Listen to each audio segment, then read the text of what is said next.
Hello दोस्तों, आज हम आपको बताएंगे पवन पुत्र हनुमान जी ने कैसे श्री राम का दिल जीता था, कैसे उन्होंने माता सीता की खोज की थी और कैसे बैद्यनाथ को युद्ध में हराया था। यही सभी जानकारी आपको हम इस वीडियो में देंगे। अगर आपको हमारी वीडियो अच्छी लगे तो लास्ट तक जरूर देखना, क्योंकि कहते हैं कि आधा ज्ञान कभी नहीं लेना चाहिए, इसीलिए पूरी वीडियो को विस्तार से जरूर देखना और कमेंट में जय हनुमान जी श्री राम जरूर लिखना। राम जी ने एक कथा सुनी थी और जिसके बारे में उन्होंने विस्तार से हनुमान जी से कहा है। आइए देखते हैं वह कौन सी कथा थी जो श्री राम ने सुनी थी।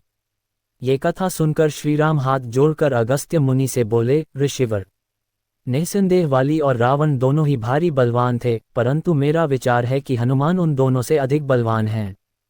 इनमें शूरवीरता, बल, धैर्य, नीति, सद्गुण सभी उनसे अधिक हैं। यदि मुझे ये न मिलते तो भला क्या जानकी का पता लग सकता था। मेरे समझ में यह नहीं आया कि जब वाली और सुग्रीव में झगड़ा हुआ तो इन्होंने अपने मित्र सुग्रीव की सहायता करके वाली को क्यों नहीं मार डाला। आप कृपा करके हनुमान जी के बारे में मुझे सब कुछ बताइए।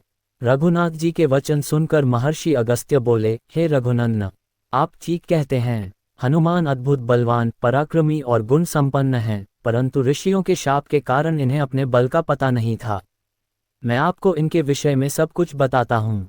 इनके पिता केसरी सुमेरु पर्वत पर राज्य करते थे। उनकी पत्नी का नाम अंजना था।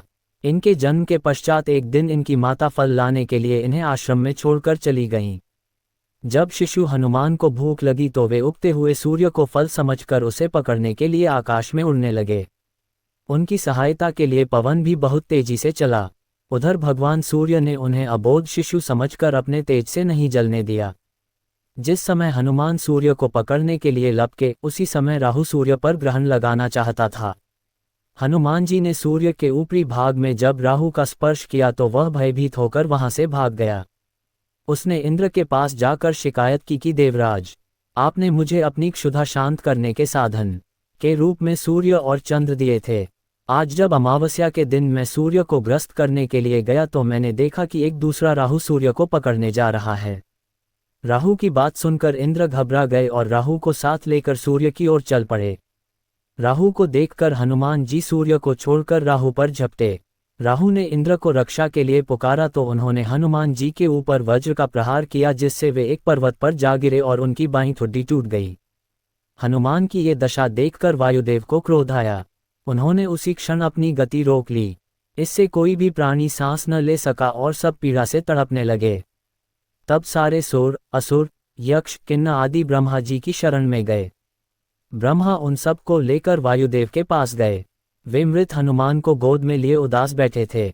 जब ब्रह्मा जी ने उन्हें जीवित कर दिया तो वायुदेव ने अपनी गति का संचार करके सब प्राणियों की पीड़ा दूर की।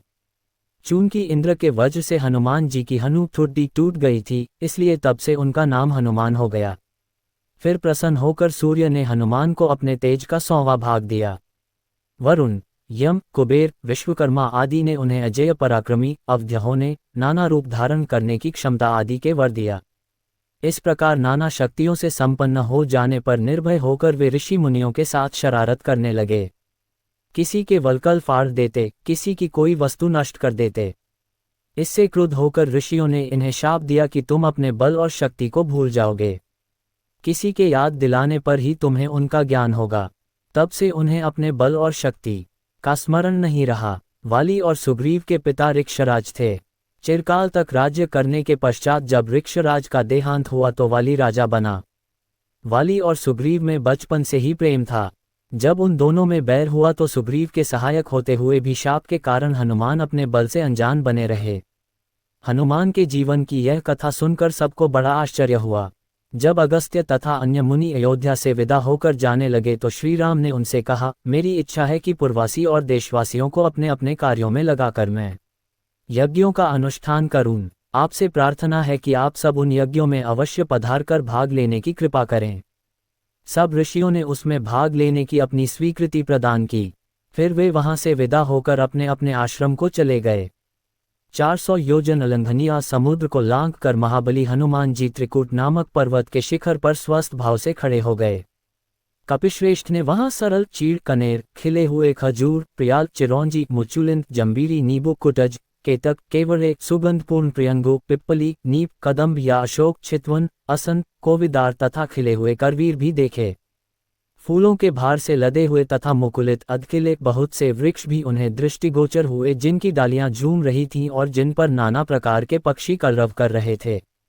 हनुमान जी धीरे धीरे अद्भुत शोभा से संपन्न रावण पालित लंकापुरी के पास पहुंचे। उन्होंने देखा, लंका के चारों ओर कमलों से सुशोभित जलपूरित खाई खुदी हुई है। वह महापुरी सोने की चहारदीवारी से घिरी हुई हैं। श्वेत रंग की ऊंची ऊंची सड़कें उस पुरी को सब ओर से घेरे हुए थीं। सैकड़ों गगनचुंबी अट्टालिकाएं ध्वजा पताका फहराती हुई उस नगरी की शोभा बढ़ा रही हैं। उस पुरी के उत्तर द्वार पर पहुंचकर वानरवीर हनुमान जी चिंता में पड़ गए। लंकापुरी भयानक राक्षसों से उसी प्रकार भरी हुई थी जैसे कि पाताल की भोगवतीपुरी नागों से भरी रहती है। हाथों में शूल और पट्टिश लिए बड़ी बड़ी दाढ़ों वाले बहुत से शूरवीर घोर राक्षस लंकापुरी की रक्षा कर रहे थे। नगर की इस भारी सुरक्षा, उसके चारों ओर समुद्र की खाई और रावण जैसे भयंकर शत्रु को देखकर हनुमान जी विचार करने लगे कि यदि वानर वहां तक आ जाएं तो भी वे व्यर्थ ही सिद्ध होंगे, क्योंकि युद्ध द्वारा देवता भी लंका पर विजय नहीं पा सकते। रावण पालित इस दुर्गम और विषम संकटपूर्ण लंका में महाबाहु रामचंद्र आ भी जाएं तो क्या कर पाएंगे। राक्षसों पर साम, दान और भेद की नीति का प्रयोग असंभव दृष्टिगत हो रहा है। यहाँ तो केवल 4 वेगशाली वानरों अर्थात बालीपुत्र अंगद, नील, मेरी और बुद्धिमान राजा सुग्रीव की ही पहुंच हो सकती है। अच्छा, पहले ये तो पता लगाऊं कि विदेह कुमारी सीता जीवित भी है या नहीं। जनककिशोरी का दर्शन करने के पश्चात ही मैं इस विषय में कोई विचार करूंगा। उन्होंने सोचा कि मैं इस रूप से राक्षसों की इस नगरी में प्रवेश नहीं कर सकता, क्योंकि बहुत से क्रूर और बलवान राक्षस इसकी रक्षा कर रहे हैं। जानकी की खोज करते समय मुझे स्वयं को इन महातेजस्वी, महापराक्रमी और बलवान राक्षसों से गुप्त रखना होगा। अतः मुझे रात्रि के समय ही नगर में प्रवेश करना चाहिए और सीता का अन्वेषण का ये समयोचित कार्य करने के लिए ऐसे रूप का आश्रय लेना चाहिए जो आंख से देखा न जा सके। मात्र कार्य से ही यह अनुमान हो कि कोई आया था। देवताओं और असुरों के लिए भी दुर्जय लंकापुरी को देखकर हनुमान जी बारंबार लंबी सांस खींचते हुए विचार करने लगे कि किस उपाय से काम लूं जिसमें दुरात्मा राक्षस राज रावण की दृष्टि से ओझल रहकर मैं मिथिलेशनंदिनी जनककिशोरी सीता का दर्शन प्राप्त कर सकूं। अविवेकपूर्ण कार्य करने वाले दूत के कारण बने बनाए काम भी बिगड़ जाते हैं। यदि राक्षसों ने मुझे देख लिया तो रावण का अनर्थ चाहने वाले श्री राम का ये कार्य सफल, मिथिलेशनंदिनी जनककिशोरी सीता का दर्शन प्राप्त कर सकूं। अविवेकपूर्ण कार्य करने वाले दूत के कारण बने बनाए काम भी बिगड़ जाते हैं। यदि राक्षसों ने मुझे देख लिया तो रावण का अनर्थ चाहने वाले श्री राम का ये कार्य सफल न हो सकेगा। अतः अपने कार्य की सिद्धि के लिए रात में अपने इसी रूप में छोटा सा शरीर धारण करके लंका में प्रवेश करूंगा और घरों में घुसकर जानकी जी की खोज करूंगा। ऐसा निश्चय करके वीर वानर हनुमान सूर्यास्त की प्रतीक्षा करने लगे। सूर्यास्त हो जाने पर रात के समय उन्होंने अपने शरीर को छोटा बना लिया और उछलकर उस रमणीय लंकापुरी में प्रवेश कर गए। पराक्रमी हनुमान जी विचार करने लगे कि सीता का अनुसंधान करते करते मैंने गुप्त रूप से शत्रु की शक्ति का पता लगा लिया है तथा राक्षस राज रावण के प्रभाव का भी निरीक्षण भी कर लिया है। जिन सीता जी को हजारों लाखों वानर समस्त दिशाओं में ढूंढ रहे हैं, आज उन्हें मैंने पा लिया है। ये शोक के कारण व्याकुल हो रही हैं, अतः इन्हें सांत्वना देना उचित है। परंतु राक्षसियों की उपस्थिति में इनसे बात करना मेरे लिए ठीक नहीं होगा। अब मेरे समक्ष समस्या यह है कि मैं अपने इस कार्य को कैसे संपन्न करूं। यदि रात्रि के व्यतीत होते होते मैंने सीता जी को सांत्वना नहीं दिया तो निस्संदेह ये सर्वथा अपने जीवन का परित्याग कर देंगी। यदि किसी कारणवश मैं सीता से न मिल सका तो मेरा सारा प्रयत्न निष्फल हो जाएगा।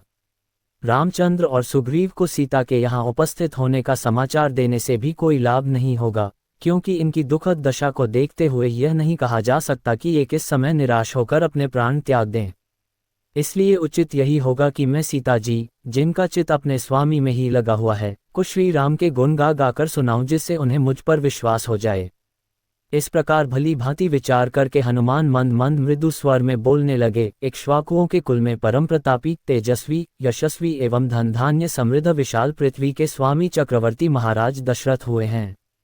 उनके ज्येष्ठ पुत्र उनसे भी अधिक तेजस्वी, परम पराक्रमी, धर्मपरायण, सर्वगुण संपन्न, अतीव दयानिधि श्री रामचंद्र जी अपने पिता द्वारा की गई प्रतिज्ञा का पालन करने के लिए अपने छोटे भाई लक्ष्मण के साथ जो उतने ही वीर, पराक्रमी और भ्रातृभक्त हैं, 14 वर्ष की वनवास की अवधि समाप्त करने के लिए अनेक वनों में भ्रमण करते हुए चित्रकूट में आकर निवास करने लगे। उनके साथ उनकी परमप्रिय पत्नी महाराज जनक की लाडली सीता जी भी थीं। वनों में ऋषि मुनियों को सताने वाले राक्षसों का उन्होंने संहार किया। लक्ष्मण ने जब दुराचारिणी शूर्पणखा के नाक कान काट लिए तो उसका प्रतिशोध लेने के लिए उसके भाई खरदूषण उनसे युद्ध करने के लिए आए, जिनको रामचंद्र जी ने मार गिराया और उस जनस्थान को राक्षस विहीन कर दिया। जब लंकापति रावण को खरदूषण की मृत्यु का समाचार मिला तो वह अपने मित्र मारीच को लेकर छल से जानकी का हरण करने के लिए पहुंचा। मायावी मारीच ने एक स्वर्ण मृग का रूप धारण किया, जिसे देखकर जानकी जी मुग्ध हो गईं। उन्होंने राघवेंद्र को प्रेरित करके उस माया मृग को पकड़कर या मारकर लाने के लिए भेजा। दुष्ट मारीच ने मरते मरते राम के स्वर में हा सीते, हा लक्ष्मण कहा था। जानकी जी भ्रम में पड़ गईं और लक्ष्मण को राम की सुधि लेने के लिए भेजा। लक्ष्मण के जाते ही रावण ने छल से सीता का अपहरण कर लिया। लौटकर राम ने जब सीता को न पाया तो वे वन वन घूमकर सीता की खोज करने लगे। मार्ग में वानर राज सुग्रीव से उनकी मित्रता हुई। मुग्रीव ने अपने लाखों वानरों को 10 दिशाओं में जानकी जी को खोजने के लिए भेजा। मुझे भी आपको खोजने का काम सौंपा गया। मैं 400 कोस चौड़े सागर को पार करके यहाँ पहुँचा हूँ। श्री रामचंद्र जी ने जानकी जी के रूप, रंग, आकृति, गुणों आदि का जैसे वर्णन किया था, उस शुभ गुणों वाली देवी को आज मैंने देख लिया है। इतना कहकर हनुमान चुप हो गए। उनकी बातें सुनकर जनकनंदिनी सीता को विस्मययुक्त प्रसन्नता हुई। जब उन्होंने ऊपर नीचे तथा इधर उधर दृष्टिपात किया तो शाखा के भीतर छिपे हुए विद्युत पुंज के सामन अत्यंत पिंगल वर्ण वाले श्वेत वस्त्रधारी हनुमान जी पर उनकी दृष्टि पड़ी। स्वयं पर सीता जी की दृष्टि पड़ते देखकर मूंगे के समान लाल मुख वाले महातेजस्वी पवन कुमार उस अशोक वृक्ष से नीचे उतर आए। माथे पर अंजलि बांध सीता जी निकट आकर उन्होंने विनीत भाव से दीनतापूर्वक प्रणाम किया और मधुर वाणी में कहा, हे देवी, आप कौन हैं? आपका कोमल शरीर सुंदर वस्त्राभूषणों से सुसज्जित होने योग्य होते हुए भी आप इस प्रकार का नीरस जीवन व्यतीत कर रही हैं। आपके अश्रु भरे नेत्रों से ज्ञात होता है कि आप अत्यंत दुखी हैं। आपको देखकर ऐसा प्रतीत होता है कि आप आकाशमंडल से गिरी हुई रोहिणी हैं। आपके शोक का क्या कारण है? कहीं आपका कोई प्रियजन स्वर्ग तो नहीं सिधार गया? कहीं आप जनकनंदिनी सीता तो नहीं है जिन्हें लंकापति रावण जनस्थान से चुरा लाया है? जिस प्रकार आप बार बार ठंडी सांसें लेकर हा राम पुकारती हैं, उससे ऐसा अनुमान लगता है कि आप विदेह कुमारी जानकी ही हैं। यदि आप सीता जी ही हैं तो आपका कल्याण हो। आप मुझे सही सही बताइए, क्या मेरा यह अनुमान सही है? हनुमान का प्रश्न सुनकर सीता बोली, हे वानरराज, तुम्हारा अनुमान अक्षरशः सही है। मैं जनकपुरी के महाराज जनक की पुत्री, अयोध्या के चक्रवर्ती महाराज दशरथ की पुत्रवधू। जब श्री रामचंद्र जी अपने पिता की आज्ञा से वन में निवास करने के लिए आए तो मैं भी उनके साथ वन में आ गई थी। वन से ही ये दुष्ट पापी रावण छलपूर्वक मेरा अपहरण करके मुझे यहाँ ले आया। वह मुझे निरंतर यातनाएं दे रहा है। आज भी वह मुझे 2 मास की अवधि देकर गया है। यदि 2 मास के अंदर मेरे स्वामी ने मेरा उद्धार नहीं किया तो मैं अवश्य प्राण त्याग दूंगी। यही मेरे शोक का कारण है। अब तुम मुझे कुछ अपने विषय में बताओ। जम्बूवाली के वध का समाचार पाकर निशाचर राज रावण को बहुत क्रोध आया। उसने 7 मंत्रिपुत्रों को और 5 बड़े बड़े नायकों को बुलाकर आज्ञा दी कि उस दुष्ट वानर को जीवित या मृत मेरे सम्मुख उपस्थित करो। राक्षस राज की आज्ञा पाते ही 7 मंत्रिपुत्र और 5 नायक नाना प्रकार के शस्त्रास्त्रों से सुसज्जित असंख्य राक्षस सुभटों की एक विशाल सेना लेकर हो अशोकवाटिका की ओर चल पड़े। इस शत्रु सेना को आते देख पवनपुत्र हनुमान ने किटकिटाकर बड़ी भयंकर गर्जना की। इस घनघोर गर्जन को सुनते ही अनेक सैनिक तो भय से ही मूर्छित हो पृथ्वी पर गिर पड़े। अनेक के कानों के पर्दे फट गए।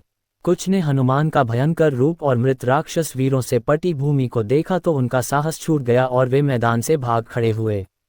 अपनी सेना को इस प्रकार पलायन करते देख मंत्रिपुत्रों ने हनुमान पर बाणों की बौछार आरंभ कर दी। बाणों के आघात से बचने के लिए हनुमान आकाश में उड़ने और शत्रुओं को भ्रमित करने लगे। आकाश में उड़ते वानरवीर पर राक्षस सेनानायक ठीक से लक्ष्य नहीं साध पा रहे थे। इसके पश्चात वे भयंकर गर्जना करते हुए राक्षस दल पर वज्र की भांति टूट पड़े। कुछ को उन्होंने वृक्षों से मार मार कर धराशायी किया और कुछ को लात भूसों, तीक्ष्ण नखों तथा दांतों से क्षत विक्षत कर डाला। इस प्रकार उन्होंने जब 7 मंत्रिपुत्रों को यमलोक पहुंचा दिया तो विरूपाक्ष, यूपाक्ष, दुर्धर्ष, प्रघर्ष और भास्कर नामक 5 नायक तीक्ष्ण बाणों से हनुमान पर आक्रमण करने लगे। जब दुर्धर्ष ने एक साथ 5 विषैले बाण छोड़ कर उनके मस्तक को घायल कर दिया तो वे भयंकर गर्जना करते हुए आकाश में उड़े। दुर्धर्ष भी उनका अनुसरण करता हुआ आकाश में उड़ा और वहीं से उन पर बाणों की वर्षा करने लगा। ये देखकर दांत किटकिटाते हुए पवनपुत्र दुर्धर्ष के ऊपर कूद पड़े। इस अप्रत्याशित आघात को न सह पाने के कारण वह तीव्र वेग से पृथ्वी पर गिरा, उसका सिर फट गया और वह मर गया। दुर्धर्ष को इस प्रकार मारकर हनुमान ने एक साखू का वृक्ष उखाड़कर ऐसी भयंकर मार काट मचाई कि वे चारों नायक भी अपनी सेनाओं सहित धराशायी हो गए। कुछ राक्षस अपने प्राण बचाकर बेतहाशा दौड़ते हुए रावण के दरबार में पहुंच गए और वहां जाकर उसे सब योद्धाओं के मारे जाने का समाचार दिया। जब रावण ने एक अकेले वानर के द्वारा इतने पराक्रमी नायकों तथा विशाल सेना के विनाश का समाचार सुना तो उसे बड़ा आश्चर्य और क्रोध हुआ। उसने अपने वीरपुत्र अक्षय कुमार को एक विशाल सेना के साथ अशोकवाटिका में भेजा। अक्षय कुमार ने हनुमान को दूर से देखते ही उन पर आक्रमण कर दिया। अवसर पाकर जब अंजनी पुत्र ने उसके समस्त अस्त्र शस्त्रों को छीन कर तोड़ डाला तो अक्षय कुमार उनसे मल्लयुद्ध करने के लिए भिड़ गया, परंतु वह हनुमान से पार न पा सका। हनुमान ने उसे पृथ्वी पर से इस प्रकार उठा लिया जिस प्रकार गरुड़ सर्प को उठा लेता है। फिर दोनों हाथों से बल लगाकर मसल डाला जिससे उसकी हड्डियां पसलियां टूट गईं और वह चीत्कार करता हुआ यमलोक चला गया। जब रावण ने अपने प्यारे पुत्र अक्षय कुमार की मृत्यु का समाचार सुना तो उसे बहुत दुख हुआ। उसके क्रोध का अंत न रहा। उसने अत्यंत कुपित होकर अपने परम पराक्रमी पुत्र मेघनाद को बुलाकर कहा, हे मेघनाद, तुमने घोर तपस्या करके ब्रह्मा से जो अमोघ अस्त्र प्राप्त किए हैं उनके उपयोग का समय आ गया है। जाकर उस वानर को मृत्यु दंड दो जिसने तुम्हारे वीर भाई और बहुत से राक्षस योद्धाओं का वध किया है। पिता की आज्ञा पाकर परम पराक्रमी मेघनाद भयंकर गर्जना करता हुआ हनुमान से युद्ध करने के लिए चला। जब तोरण द्वार पर बैठे हुए हनुमान ने रथ पर सवार होकर मेघनाद को अपनी ओर आते देखा तो उन्होंने भयंकर गर्जना से उसका स्वागत किया। इससे चिढ़कर मेघनाद ने स्वर्णपंखयुक्त तथा वज्र के सदृश वेग वाले बाणों की उन पर वर्षा कर दी। इस बाण वर्षा से बचने के लिए हनुमान पुनः आकाश में उड़ गए और पैंतरे बदल बदल कर उसके लक्ष्य को व्यर्थ करने लगे। जब मेघनाद के सारे अमोघ अस्त्र लक्ष्य भ्रष्ट होकर व्यर्थ जाने लगे तो वह भारी चिंता में पड़ गया। फिर कुछ सोचकर उसने विपक्षी को बांधने वाला ब्रह्मास्त्र छोड़ा और उससे हनुमान को बांध लिया। फिर उन्हें घसीटता हुआ